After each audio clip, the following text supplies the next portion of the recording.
Hello, listeners. Welcome to Stars of the Golden Age, a show that highlights the lives of legends from film, music, and the birth of television during Hollywood's golden age and the few years surrounding it. I am your host, Erin Carlson.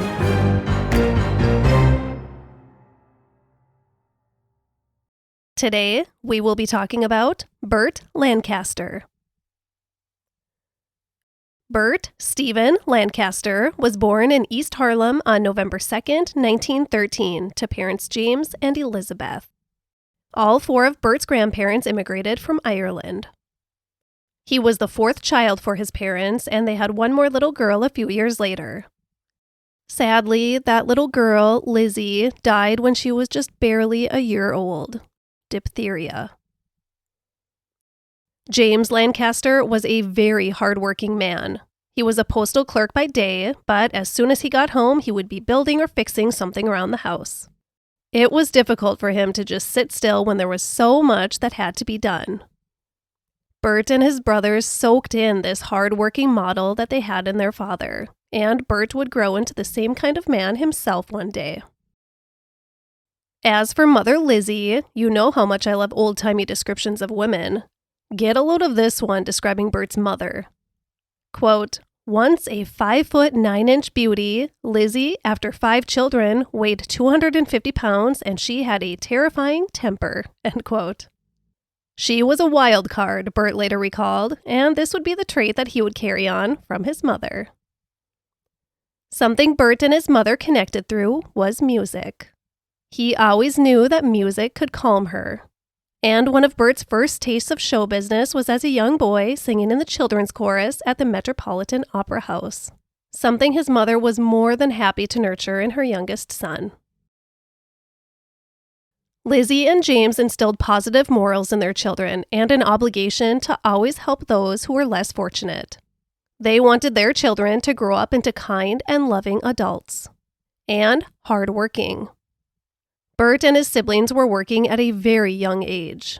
A couple of Burt's jobs were delivering clothes for the neighborhood dry cleaners, delivering newspapers, and a shoe shine in front of Macy's. Burt Lancaster's first official acting gig was in the church Christmas pageant where he played a shepherd. He was 3 years old, and I'm sure insanely cute. Halfway through the play, Burt noticed that he had a wad of gum stuck to the bottom of his shoe. So he plopped his butt down on the stage and began trying to get it off, right there in the middle of the play. But it was stuck. The 3-year-old yelled, "How'd this damn gum get on my shoe?" And he was instantly the star of the show. The entire audience roared in laughter. Well, everyone but his mother. She was mortified. Burt's first official acting role outside of church was in 1924 when he was 11 years old. A huge positive impact on his life was the Union Settlement House, and this is where acting was really introduced to young Burt. Settlement houses were crucial to many children in the first couple of decades of the 20th century. These were kind of community centers, but they were so much more. There, poor children, often immigrant children, were provided with valuable education and cultural guidance. The main idea was that the poor could be exposed to more upper-class social norms and ideas, and that it would help mold them and better prepare them for a more successful life. The Union Settlement House was a huge part of young Burt Lancaster's life, and this is where he was first exposed to theater arts and acrobatics. There at the settlement house, he met an Australian acrobat. He loved his art, and he asked him to teach him everything he knew. Burt loved reading, but he didn't particularly love school as a child. He made it through okay, though. What he was mostly focused on in school were athletics, especially basketball, which he excelled at. Burt graduated from high school in 1930 when he was 16 years old. Just 6 months before graduation, his mother Lizzie died unexpectedly from a cerebral hemorrhage. This was a devastating loss for Burt. After high school, Burt received a basketball scholarship for New York University. Aside from basketball, he also participated in baseball, track, boxing, and gymnastics. During college, he worked as a youth basketball coach and a summer camp counselor as well. Once he got hooked on acrobatics and got really good at it, though, it was bye-bye NYU and hello, Circus. He and his childhood friend, Nick Cravat, formed the acrobatic team of Lang and Cravat and joined the circus to perform their horizontal bar act. The first small circus they worked for paid them each $3 per week, and they eventually worked their way up to the Ringling Brothers and Barnum and Bailey troupes. They did this for 7 years, but a bad arm injury forced the duo to split up and Burt into circus retirement in 1939. He was 26 years old. During the time of his circus career, Burt Lancaster also fell in love and got married. And separated. He married a fellow trapeze artist named June Ernst, part of a circus family, in 1935. But the relationship ended after just 1 year. It wasn't meant to be. After leaving the circus, Burt moved to Chicago and got a job at the Marshall Field department store. He applied to be a delivery driver, but instead, he was given a job in the women's lingerie department. And he was good. He later said, "Sell yourself first if you want to sell anything."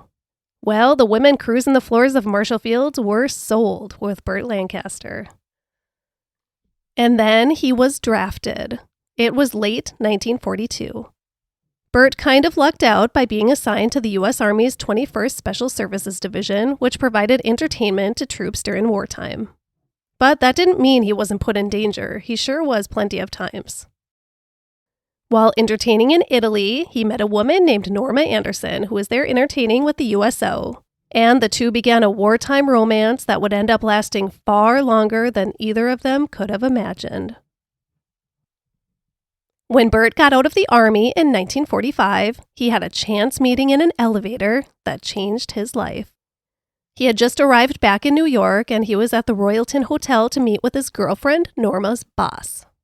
She had returned from her USO tour and returned to work as the secretary for Raymond Knight, a successful radio producer. And she had arranged a meeting between him and Burt to see if she could give him a little boost in show business. Well, there was a man not very discreetly staring at Burt the entire elevator ride up to the 4th floor. They arrived, Burt entered Mr. Knight's suite, and the staring man disappeared. Just a few minutes later, secretary/girlfriend Norma took a phone call from that man. He was a big-time Broadway producer, and he wanted to know if that handsome soldier he just rode up in the elevator with could act. Of course, Norma told the man. He was a wonderful actor. Burt, however, actually hadn't ever really delivered too many lines. A dumb actor, he called it, which was how you would say you didn't have any speaking roles. You don't talk, you just act. Well, the producer, Irving Jacobs, loved what he saw in Burt Lancaster, and he was willing to take a chance. He wanted him to read for the part of a sergeant in his upcoming war drama, A Sound of Hunting. And he got the part. When the play opened in New York on November 21st, 1945, scouts from all of the major Hollywood studios were in the audience looking for their next star. Burt allegedly received 7 offers. But, cool as a cucumber, he didn't jump on any right away. He wanted to make sure he was making the right decision. And then he was approached by agent Harold Hecht, and he convinced Burt that together they could accomplish greatness. Hecht didn't represent any big stars, but he knew he had a star in Burt Lancaster. "Come with me," he told Burt, "and we'll be producing our own pictures in 5 years." Burt Lancaster, with the help of his new agent, Harold Hecht, ultimately signed with producer Hal Wallace, who had just left Warner Brothers to start his own independent production company under Paramount. Burt Lancaster was heading to Hollywood. But not so fast at leaving his life in New York behind and starting a brand new life in Hollywood. There was one little problem with that. Norma was pregnant. More on that in a little bit. Burt Lancaster became an instant star after his first film, Ernest Hemingway's The Killers with Ava Gardner in 1946. He said right from the start, quote, "I've made up my mind that Hollywood isn't going to get me. I'm going to be the one guy who won't let it rot his soul," end quote. Producer Walter Seltzer said of newcomer Burt Lancaster, quote, "Burt was a tough guy to deal with, yet very engaging, very pleasant and independent right from the beginning. He was very, very self-contained, very matter-of-fact, not starstruck. He knew he had a huge career ahead of him, and he was not full of himself, but full of confidence," end quote. With the instant stardom came the lifestyle that accompanies it, including things like a little fling with Marlene Dietrich. Burt moved his father, brother, and sister-in-law out to live with him in Malibu. But sadly, Burt's brother Willie died unexpectedly just a few weeks after their arrival in California. Heart attack. He was only 34 years old. About a month after his brother died, Burt Lancaster brought Norma out west, and the two got married. After the issue of officially ending his first marriage. Although he and June had been separated for 10 of the 11 years of their marriage, they had kind of forgotten to actually get divorced. And with Burt's new wife Norma came a 6-month-old baby. Interesting.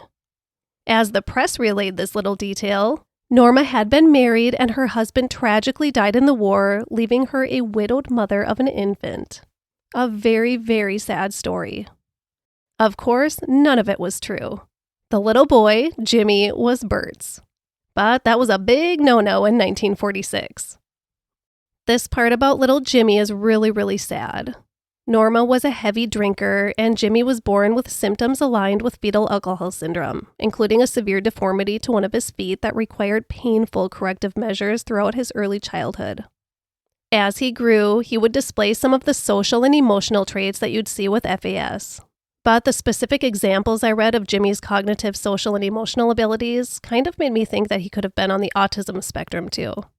He was incredibly intelligent and gifted musically, but he had difficulties socially and emotionally. Either way, he was an outcast because that's how the cookie crumbled back then. Although I do not love that her child had to suffer because of her drinking, I do want to point out that Norma was not a bad person. She was very active in various political causes, such as the League of Women Voters and the NAACP. And she devoted a lot of her time and energy to helping others. I just read a few things out there that referenced her alcoholism a lot, so I wanted to point out that there was more to her than that. Burt Lancaster didn't stay faithful to his marriage for very long. His first of many affairs with female co-stars began in the spring of 1947 while filming Brute Force. The co-star was the knockout Yvonne DiCarlo. DiCarlo later recalled Lancaster, quote, "knew exactly what he wanted, and at the moment, it was me," end quote. The truth is, the marriage was never really built on love and respect. It started as a wartime fling in a foreign country and turned into much more than they had bargained for when they discovered that they were expecting a child. But they did the right thing, well, the 1946 right thing, and got married. They gave it a good try. The growing family, they ended up having 5 children altogether, bought a larger home in the summer of 1948. Burt and Norma had extensive renovations done to their home to make it the perfect hub for their family. They had the kitchen expanded, they liked to do their own cooking, unlike many other stars. They had a huge living room added, complete with a projection booth and screening seating, a formal dining room, and a large playroom for the kids. They were careful to design their house to be treated like a house. They wanted it to be able to withstand all the abuse 5 kids could throw its way. It was their home, not a magazine piece. They had one housekeeper who came every day, but other than that, they had no staff. Burt and Norma wanted to raise their children themselves. They didn't want them raised by nannies. They wanted to be their children's primary caregivers. Poor Jimmy, though. Unfortunately, in the late 1940s and early 1950s, his giftedness and difficulties blending completely in with other children was seen as odd. He was an odd child. When he was 6 years old, he was enrolled in a different school, a school for children with disabilities and special needs, which really wasn't what he needed either. His childhood would be supported so differently today, thank goodness. Family dinner was a very important part of the Lancaster family daily life. It really is such an important routine to keep in a family, such a wonderful opportunity for communication and togetherness. We always had dinner as a family when I was a child, every single night. People seem too busy for dinner routines these days. I tell you though, in my preschool classroom, lunchtime is one of the most important parts of our day. It's a time to really support that social development. It's so important. The Lancaster family had dinner together every single night. However, Burt would sometimes miss it because of his work schedule. However family-oriented Norma and Burt were, it was reported that there was very little structure in the home. The children could order up whatever they wanted for dinner, and Norma would make it. She would make 5 different things for 5 different children if she had to. They didn't have a normal bedtime routine, and they could kind of just do whatever they wanted. It was a child-run home, much like many homes today. So ahead of their time. Burt and Norma were also set apart from many other Hollywood couples in the fact that they kept mostly to themselves and their personal little social circle. They weren't part of the hot Hollywood social scene. They would rather stay home and play bridge with their best couple friends. In fact, Saturday night bridge games were a pretty big deal in their lives. In 1947, Burt convinced his best friend and former trapeze partner, Dick Cavett, to come out to Hollywood. He missed him. Burt never really fit in with the fakey-fake Hollywood types, so he just wanted his lifelong best friend near him. So Nick came out west, and of course, gossip started flying around town that the two were gay. Burt didn't care. If he wanted to spend time with his best friend, he was going to spend time with his best friend. Dick Cavett then convinced Burt to do something. Revive their act. In late 1948, the two formed a little vaudeville troupe that hit the road for a tour of Milwaukee, Chicago, and New York. The finale of the show was Burt and Nick performing their horizontal bar acrobatic magic. Earl Wilson of the New York Daily News wrote, quote, "Little girls are squealing for Burt at the Capitol Theater like they swooned for Frank Sinatra, and as they shrieked for Rudy Valley a generation ago." End quote. Burt had a similar response when he tried to go back and visit the Union Settlement House that had been so instrumental in the direction of his life. He thought he could just stroll in and pay homage to the settlement house and maybe help out some of the youth that were currently there. But what he was met with were tons and tons of screaming teenage girls wanting to get as close as humanly possible to Mr. Hottie, Burt Lancaster. He barely escaped with his life. Burt and Nick's act was a smash, and they were offered a 1-month gig with the Cole Brothers Circus. Now, you'd think a huge Hollywood movie star would laugh at an offer to join the circus, right? Well, not Burt Lancaster. He would take the circus over a movie set any day. And Burt was offered a salary that was the highest paid to any circus worker up to that time. $11,000 per week for their 4-week run. That would be $148,000 per week today. Remember, his first circus salary was $3 per week. No word on what Nick received, but I'm sure it was a touch less. Aside from the rich salary, Burt was treated like a king on the road, or on the rails, I should say. He was given a private luxury train car and a private chef for the travels between performances. And he hated it. Remember, he was a simple guy. He didn't need fancy things or special treatment. "I couldn't stand the comfort, and the food was too rich for my blood," Burt said. He said thanks but no thanks to the fancy train car and borrowed his manager's car to drive himself and Nick to the circus stops instead. Back in Hollywood, Burt's 1947 movie Brute Force was considered the most violent prison film to date. It underwent extensive cuts due to production code objections to scenes containing excessive brutality. Burt Lancaster walked away as Hollywood's newest tough guy. Wanting more diversity in his roles and more freedom in his projects, Burt and agent Harold Hecht formed that independent production company together, just as Hecht had promised. Norma Productions. Their first film was Kiss the Blood Off My Hands in 1948, with Joan Fontaine co-starring in the film. Their next movie was a lot more successful, The Swashbuckler, The Flame and the Arrow in 1950. Burt got to whip out some of his mad trapeze skills for that movie, too. Burt Lancaster wanted a little more depth and emotion in his work, and now he had it. And then there was, of course, From Here to Eternity and that iconic beach scene. He was still under contract with Warner Brothers, but part of his contract was that he had independent freedom for other projects. In 1954, Burt left Warner Brothers for United Artists, and UA also signed Hecht Lancaster Production Company to a multi-picture deal. Burt was a wild card, just like his mother, and his temper began to be showcased more frequently now that he was such a huge star. He was known to be really difficult on set at times. The smallest things would set him off. Wild card. Shifting back a little, the late 1940s brought some unwanted drama to Burt Lancaster and tons of other Hollywood personalities.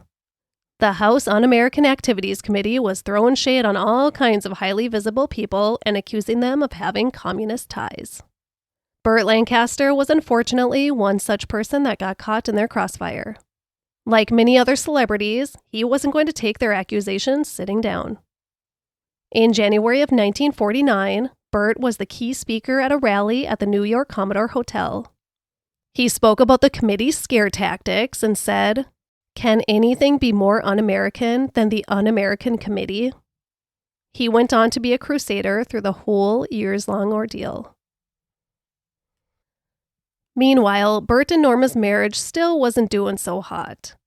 They were turning out babies about as fast as you can, but aside from parenting their children together and making the babies, they really didn't have much in common.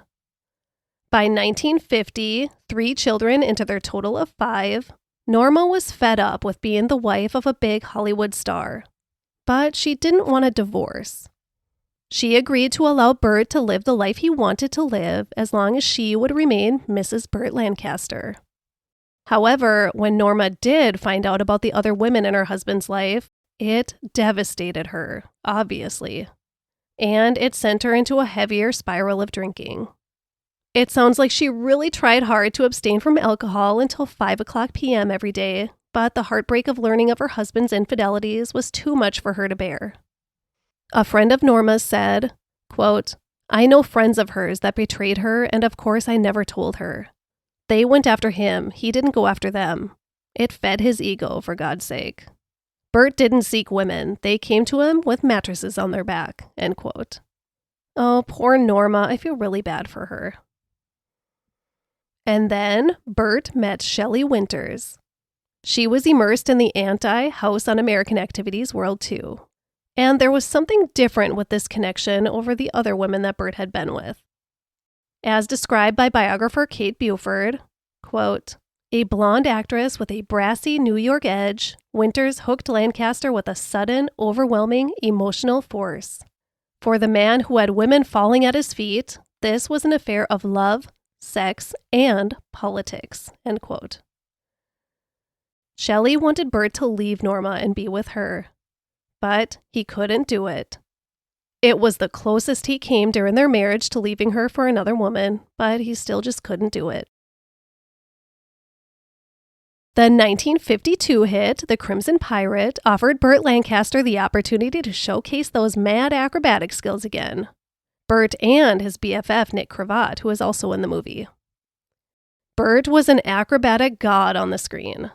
According to director John Frankenheimer, nobody has ever looked like Burt Lancaster in The Crimson Pirate. The Crimson Pirate was the 4th film produced by Burt Lancaster and Harold Hecht's Norma Productions. 1953's From Here to Eternity was nominated for 13 Academy Awards, including a Best Actor nomination for Burt Lancaster, and won the most since Gone with the Wind, 8 of them. Here's a cute story from the filming of From Here to Eternity. Co-stars Burt Lancaster, Montgomery Clift, and Frank Sinatra became real good drinking buddies during their stay in Honolulu. Apparently, Burt Lancaster could hold his liquor the best out of the three, because he supposedly had to carry Montgomery Clift and Frank Sinatra's drunken passed-out bodies back to their rooms each night, going the extra mile by undressing them and tucking them into bed. Frank Sinatra was so impressed by this level of care that he sent Burt a telegram on his birthday for several years afterwards that read, "Happy birthday, Mom." By the mid-1950s, Burt Lancaster had conquered acting, including extreme physical stunts, directing, producing, and owning his own production company. He had more creative control that could have ever been possible just a decade or so earlier. Now he wanted to really showcase his trapeze skills. He was in his 40s now, and he was going to throw his body around like he was in his 20s. The movie was appropriately titled Trapeze, and Burt Lancaster performed all of his own trapeze stunts except for one. A sad story about the movie Trapeze. The stunt woman who performed actress Gina Lollobrigida's trapeze stunts tragically died after a 40-foot fall that resulted in a broken back. Isn't that sad? Trapeze was the third highest grossing film of 1956. By the mid-1960s, Burt Lancaster's box office popularity was beginning to wane, and so was his marriage. After 20 years of marriage and 5 children together, Burt and Norma separated in 1966. Burt was finally ready to leave his wife for another woman. He had met another woman that he regarded more seriously than just a sexual fling, hairstylist Jackie Bone, who was 15 years his junior. Burt and Jackie had a fiery affair, hot between the sheets and hot in tempered flares. But they were drawn together through a connection that neither of them could sever. Burt moved out of the family home and hopped around between hotels and apartments for a little while before settling into a new life in a big, beautiful Malibu beach house with Jackie Bone. The marriage between Burt and Norma Lancaster was officially over in 1969. Norma, officially done with her role as the wife of a Hollywood star, took their youngest child and moved to Rome. The other kids were either grown or in college. She was out of there. The same year Burt and Norma separated and Burt embarked on a new life with a younger woman, he also became a grandfather. Son Billy had snuck off to Tijuana to marry his girlfriend. They were both 17. They had a proper wedding a few months later after they revealed their secret marriage to their families. And then, shortly after, they had a baby girl. Burt Lancaster was a grandfather at 53 years old and embarking on a new life of his own apart from his family. That fire between Burt and Jackie, however, only got more fiery in the bad way. They fought a lot, and they weren't afraid to air their dirty laundry in front of others. While Norma was more submissive and played the quiet, obedient, dutiful wife, Jackie would shoot back and say exactly how she felt, and often act on those feelings as well. She one time took a bite out of Burt's chest during a public argument, and then another time she approached him at a restaurant and slammed him over the head with a wine bottle. Not surprisingly, the relationship between Burt and Jackie did not last. It did last pretty long, though. They didn't break up until 1977, so they were together for about 10 years. Burt Lancaster was a decades-long cigarette smoker. He ran a few miles around the UCLA track every morning for years, decades really. He joked to Dick Cavett that he did it to fight the cigarette habit. When Dick asked if it worked, Burt replied, "Not as well as it ought to. It would work better if I gave up smoking." Smoking is a hard thing to give up, though. Ultimately, Burt began experiencing cardiovascular problems in his 60s as a result of the habit, along with other health concerns. In January of 1980, at 66 years old, Burt narrowly survived a routine gallbladder surgery after experiencing severe complications. He suffered from 2 heart attacks before undergoing a quadruple bypass surgery in 1983, where surgeons discovered Lancaster's heart to be severely damaged. As biographer Kate Buford put it, All those years of steaks, camels, and martinis had done their damage. Despite all of these health issues, Burt Lancaster continued to act. According to those close to him, however, he had kind of lost his spark. The energy and vitality he'd always had begun to fizzle out a little.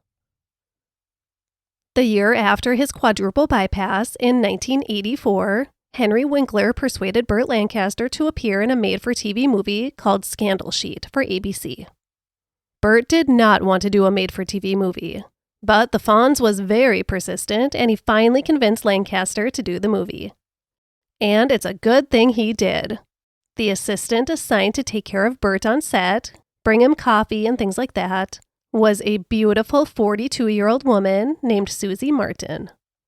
The two formed a fast connection and soon spent all of their free time on set talking. And before long, they were in love. Burt and Susie settled into a calm and comfortable domestic life together, not the great roller coaster of passion and hostility he had with Jackie.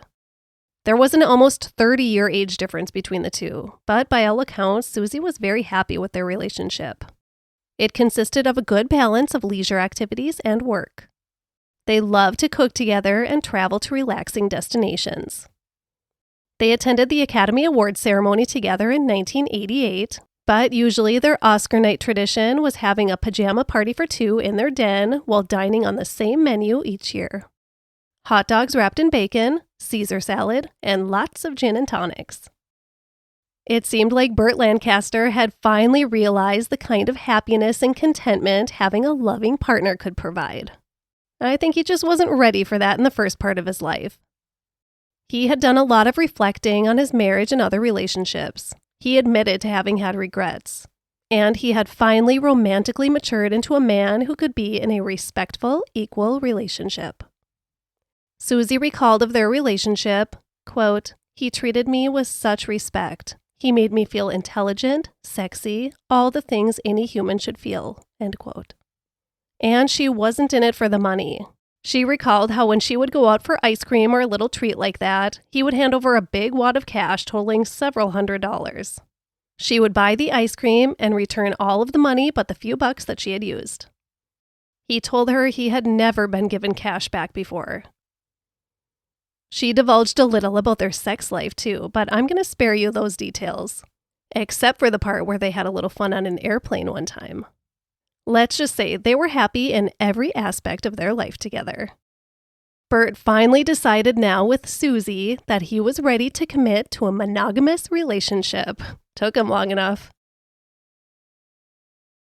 When the AIDS epidemic swept the nation in the mid-1980s, Burt Lancaster was ready and willing to step up and assist in any way he could.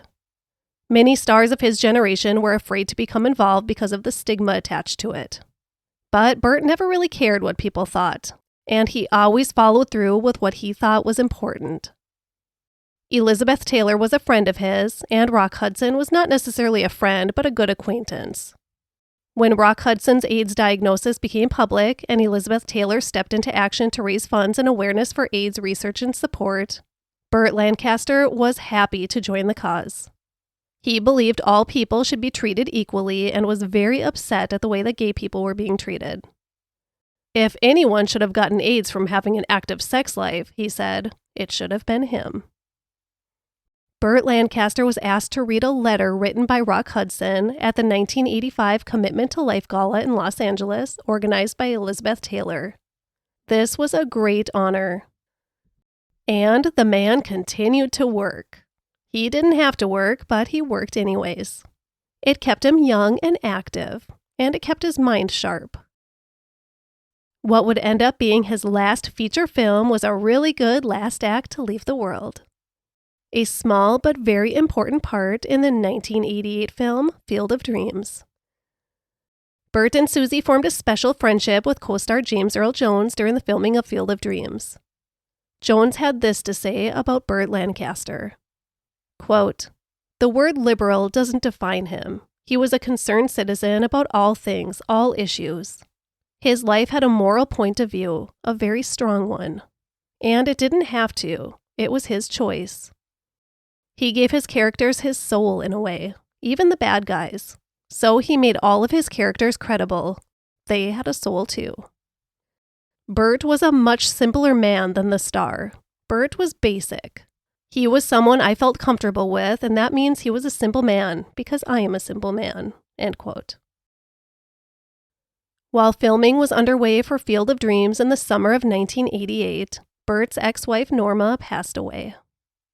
She had suffered a bad stroke a few days prior and had cirrhosis of the liver caused by her years of heavy drinking. She was only 71 years old.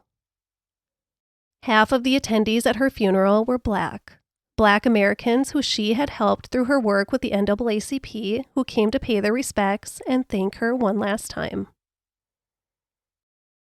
Burt did a few more television movies and stayed very active in his political endeavors, most notably his work with the ACLU. You seriously could not stop this man. He hated getting older, and he wanted to do anything he could to slow down the process. He wanted to maintain as much of his youthful energy as he possibly could. After 6 happy years together, Burt Lancaster and Susie Martin decided to get married in a quiet private ceremony on September 10th, 1990. They planned a large reception for the following month with notable names like Sidney Poitier, Dinah Shore, James Earl Jones, Robert Wagner, Don Rickles, and George Burns on the guest list. Plus a bunch of nuns. I forgot to mention, but Susie was briefly a nun in her early 20s. She went from convent to banging on an airplane. Just a little over a month after the joy-filled wedding reception celebrating the love between Burt and Susie, Burt suffered a massive cerebral stroke. He remained in the hospital for 3 months before he could go home. The stroke left Lancaster partially paralyzed and mostly unable to speak. He would require the use of a wheelchair for the rest of his life. Doctors said if he hadn't been so tough and pretty physically healthy, he likely would have died. Susie insisted on caring for her husband at home. She didn't want him to go to a nursing home. The saddest part of life after the stroke was that Burt's mind was still pretty sharp. He had always loved to read. He had been known to read multiple books in a day. He loved to learn and build his knowledge. But the stroke left him unable to read and unable to communicate very well, and this was heartbreaking. Susie was his rock, though.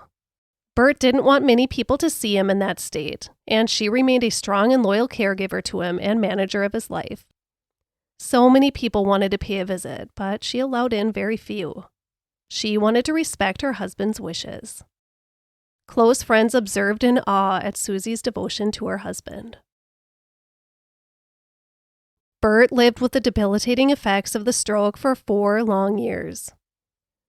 On October 20th, 1994, he had one final heart attack while lying in bed with his wife.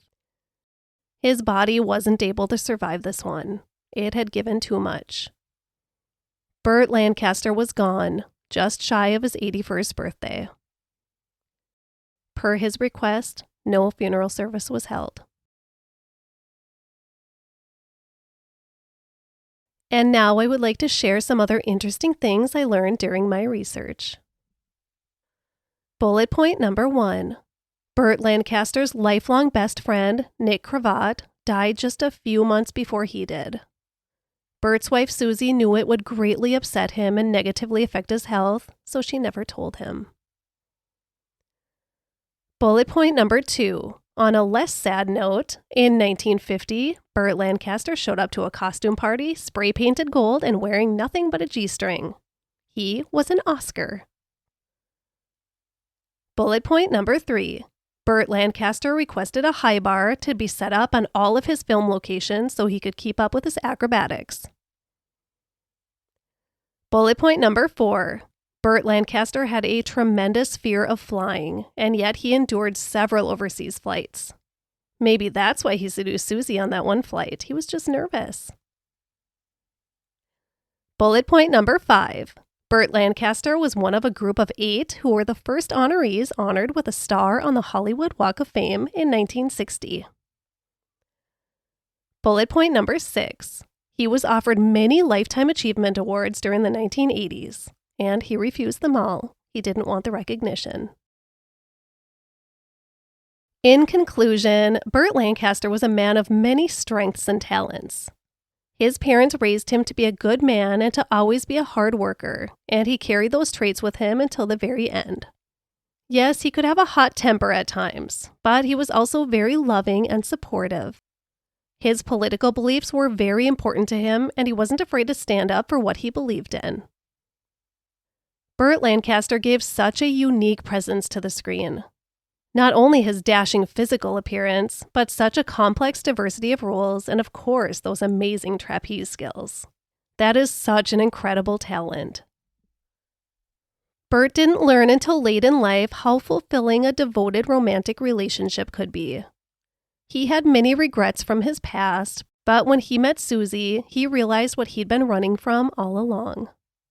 Luckily, it wasn't too late for Burt to experience that kind of partnership, and he lived out the last years of his life a very happy, very fulfilled man.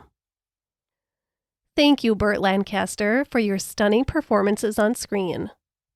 Thank you for showing us that hard work pays off, but allowing time for the things we love in life is also important. Thank you for showing us it's never too late for love. And thank you all for listening. Now I would like to share a review with you.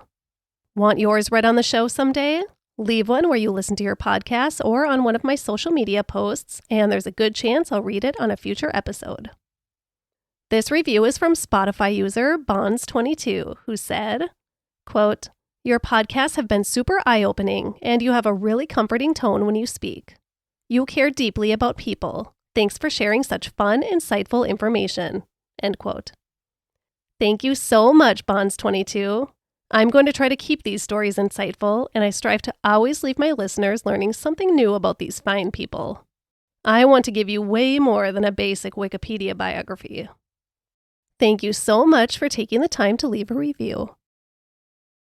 Don't forget to check out Patreon for that sweet bonus content available. You can learn all about it at patreon.com/Stars of the Golden Age Podcast. Also, please give the show a follow on Facebook and Instagram, and follow the show where you listen to your podcasts. And of course, that rating and review. It really helps the show. Thanks, guys. My main source for this episode was a book titled Burt Lancaster in American Life by Kate Buford. I also used a documentary titled Burt Lancaster, Daring to Reach from the Hollywood Collection. An interview of Burt Lancaster with Dick Cavett from July 21st, 1969.